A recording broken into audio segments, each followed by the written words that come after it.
The Puff Puff machine is the most intriguing machine I've seen in any video game, but it's also really cool to see in Paper Mario of all games. A machine that can create clouds? How awesome is that? Then of course that meteorology brain of mine had to know if we could ever create such a machine. Is it possible for us to create a cloud and pump it out like this? Is Paper Mario onto something here? Or is it merely the result of a developer's imagination? Let's beat up some enemies and look at this mechanism. The Puff Puff machine creates clouds. Okay, sounds simple enough, but how does this machine form said clouds in the first place? Let's think about how clouds naturally form in the atmosphere and go from there. It starts simple enough. First, water evaporates from any number of sources. A lake, a river, an ocean, soil, anything that has water content has a chance for water to evaporate. When this happens, the water vapor from these things will rise, and as it rises, it cools. Eventually, the water vapor will hit the point in the atmosphere where the temperature of the atmosphere is the same as the dew point temperature. As this happens, the water vapor will start to condense, resulting in the formation of a cloud. For a cloud to condense, the water vapor needs something to land on. A cloud condensation nuclei, in fact, or a CCN if you will. This could be anything like pollen, salt, dust, ash, something that's extremely tiny. When enough water vapor attaches to a CCN, it becomes a cloud droplet. If enough of these droplets form and coalesce together, that's how we get a cloud. If this is how clouds form, though, that means that this machine has to somehow grab water vapor from the atmosphere, gather enough CCNs for that water vapor to attach to, and gather enough of said CCNs and water vapor combined together to form the clouds that the machine is pumping out. Sounds hard enough on its own, but not impossible. So how would we go about this? Let's think. We have plenty of CCNs in flower fields. How do I know that? Look at where we are. There are flowers literally everywhere. Most flowers have pollen, a very prominent CCN that water vapor can attach to. There may also be some dust, but I'd argue that most of our CCNs here would be pollen given the sheer number of flowers. The place is called flower fields for a reason, after all. At minimum, this machine could easily gather CCNs from the atmosphere. The harder source to come by would be water vapor itself. We can't just grab the water stone. Actually, wait, the Lakitus do just grab the water stone to increase the machine's power, but that would likely be counterintuitive. See, the water stone provides an endless stream of water, not water vapor. What's the difference? Water is a lot heavier. There's a reason it falls from the sky when enough water vapor and CCNs come together. Gather enough water vapor in one place and it becomes too heavy to stay aloft, so it falls to the ground as rain. However, during this section of the chapter, it may be cloudy but never actually rains. To me, this indicates that these clouds have enough water vapor to form a cloud, but not enough for the cloud to precipitate.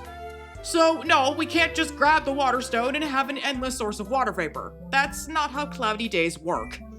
What we could do, however, is use the water that the water stone creates to create water vapor. Since water vapor is just smaller particles of rain, we just need a way to break down the water into those smaller particles. So then, how would we go about getting the water vapor to pump out all these clouds? Well, we need a water source, which we do have, but to create water vapor, we need something to make that water evaporate. To do this, we would need some sort of heat source to evaporate the water. It requires energy to evaporate water, after all. Something like something like the sun, of course! Right, that could work. We could use the sun to power the Puff Puff machine. If we use the sun to make water evaporate, then we could get water vapor. Except, there's just one problem. They kind of forced the sun out of the sky. It's currently sitting on top of a tower, waiting for the clouds to go away so it can resume its rightful place in the sky. I mean, I guess having it so close to the fields would help the water evaporate, but the sun didn't place itself close to the machine. It's not too far, this area isn't that big, but it's not necessarily small either. The sun is bright and extends quite far, but also this sun manages to come near Mario and Co. without burning them up, which would definitely happen if someone got too close to the sun in real life. I don't think the sun is going to help us here. It doesn't seem to work like the typical sun on Earth. There are other sources of energy that can result in evaporation, but most of them aren't going to apply here.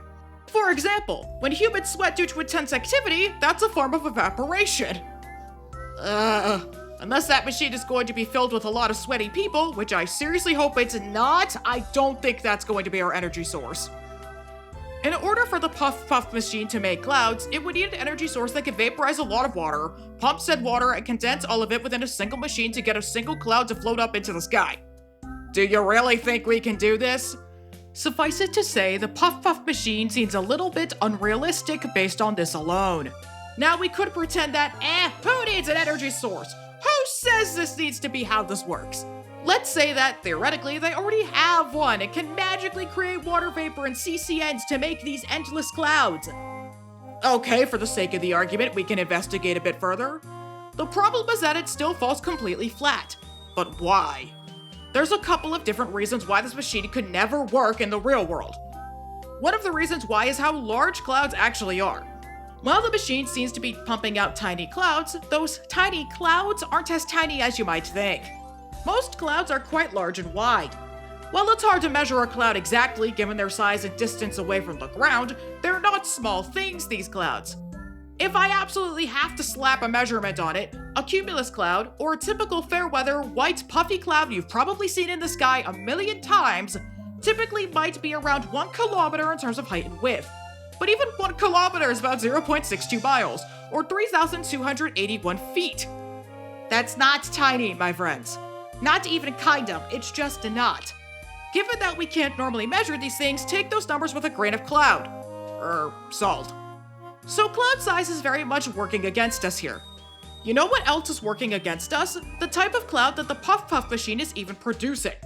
Looking at the machine as it's pumping out the clouds, they look like darker gray rather than a nice puffy white. What does that have to do with anything? Well, typically, gray clouds are hanging low in the sky, which does make sense. That would block out the sun quite nicely for the purposes of the antagonists of this chapter. If you don't know, there are many different types of clouds. We don't even need to talk about some of them because of what they look like and where they sit in the atmosphere. Cirrus clouds, being one such example, are thin and wispy while being high up in the atmosphere and whiter than I am, so that's decidedly not what we're seeing here. I've talked about cumulus clouds already. That's considered to be a fair weather cloud and wouldn't make the sky appear quite this dark, so we also know it's not that. Given my knowledge of clouds, the likely options for this cloud type produced by the puff machine are stratus, nimbostratus, cumulus congestus, and cumulonimbus. If you've never heard of some of these, don't worry, I'll walk through it with you. I didn't know about some of them before I went to school for this. I totally get it. A stratus cloud is usually low, uniform, and grayish looking with a base below 2,000 meters, or 6,500 feet, with the possibility of a drizzle falling from its base, but it doesn't always have to happen. The sun is rarely visible from this sort of cloud, making it a contender for whatever type of cloud this machine is producing. A nimbostratus cloud is a dark, gray-looking cloud, usually covering the entire sky with steady precipitation, either rain or snow depending on the temperature, falling from its base. Cumulus congestus clouds are cumulus clouds that have a more vertical development than your average cumulus cloud, often appearing to be gray or dark gray at their bases. They tend to be tall and sometimes have showers occurring at the base. If you've ever seen a thunderstorm in your life, a cumulonimbus cloud is usually associated with it. It develops vertically to great heights, usually having an anvil-shaped top. This type of cloud can produce heavy rain showers, thunder and lightning, and strong winds at the surface. Looking closer at the clouds being created by the puff machine, they seem to be small and don't have much vertical development, not to mention there doesn't seem to be any precipitation associated with said clouds. This eliminates nimbostratus and cumulonimbus, given that, 9 times out of 10, those clouds have precipitation associated with them. For stratus and cumulus congestus, there's at least a chance we don't have precipitation. I'm also going to take the liberty of eliminating cumulus congestus since the clouds don't seem to be vertically developed, all things considered. So does that make these clouds stratus? Not exactly. While the clouds appear to be coming out of the machine as one stream, they're not entirely uniform. When I mean uniform, I'm talking about the days where the sky looks gray instead of blue, because the clouds generally look flat, though that's not necessarily the correct word. When I say uniform, I do mean uniform. We're talking about moments where the sky's just a blob of gray and nothing else. That's a stratus cloud day. There aren't many bumps in a stratus cloud. So this machine is creating clouds that are dark, gray, have no precipitation, and aren't uniform. I'm sure that it might exist somewhere on Earth, but let's be honest with each other. This is not the most realistic invention ever. There are just so many factors working against it. However, I will hand it to the game developers. This is a really clever idea, and I would love it if more games experimented with the weather like this in some regard.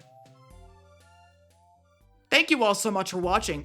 If you liked the video and want to see more content like this, where I talk about the weather and climate in various video games, be sure to subscribe. I have more on the docket for you that I can't wait to share. I will see you all in the next one. Have a good day, everybody.